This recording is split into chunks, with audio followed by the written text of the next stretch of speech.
안녕하세요.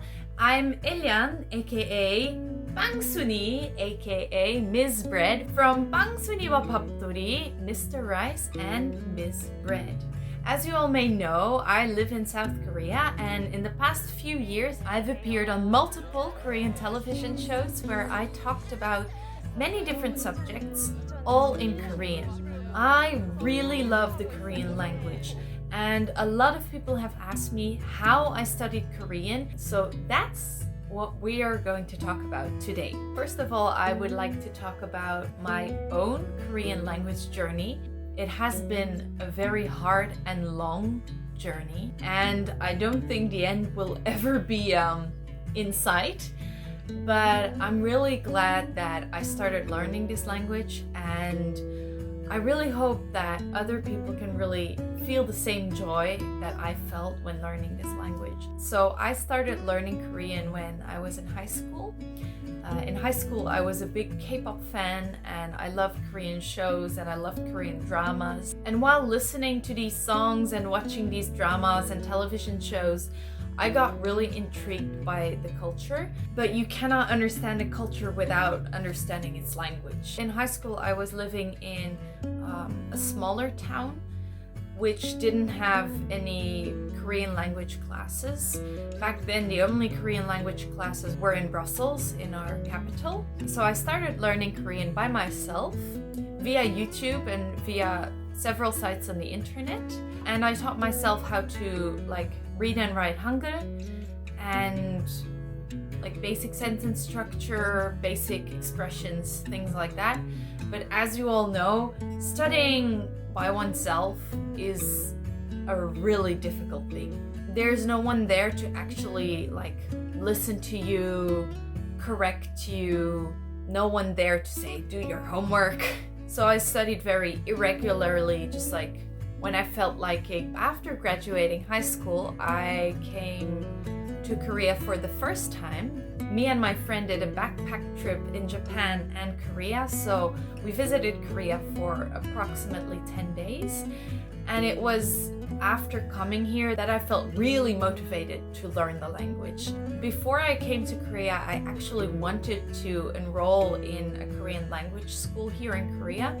But my parents were like, you've never visited the country. What if you go there for 6 months and you really hate it?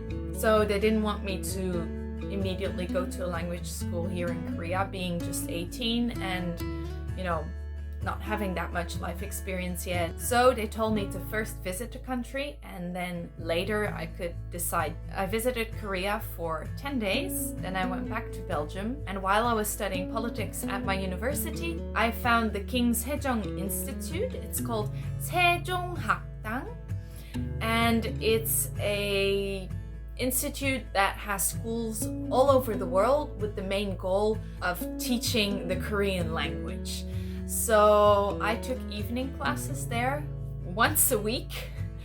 And when I enrolled, I was automatically placed in the beginner 1 class. But during my first class, I could briefly introduce myself and I could read and write Hangul. So my teacher sent me to the beginner 2 class. If beginner 1 was here and beginner 2 was here, I was somewhere in the middle. So beginner 1 was a bit easier, but when I went to the beginner 2 class, it was so overwhelming.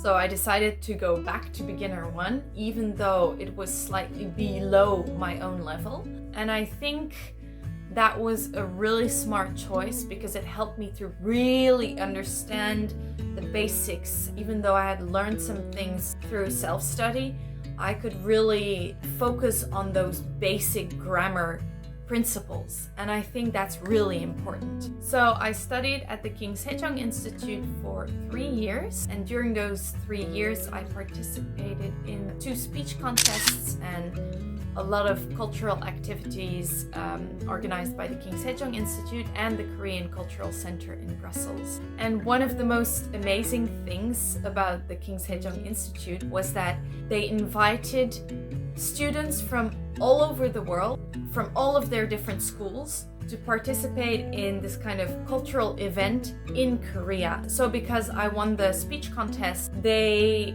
bought me a plane ticket to Korea.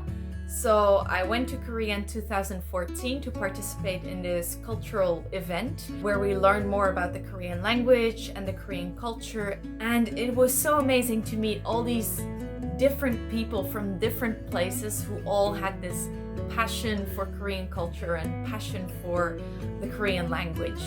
So I studied at the Sejong학당 for 3 years, but since it was just once a week, after those 3 years, I was like lower intermediate level. And then in 2016, I finally moved to Korea with a scholarship from the Korean government.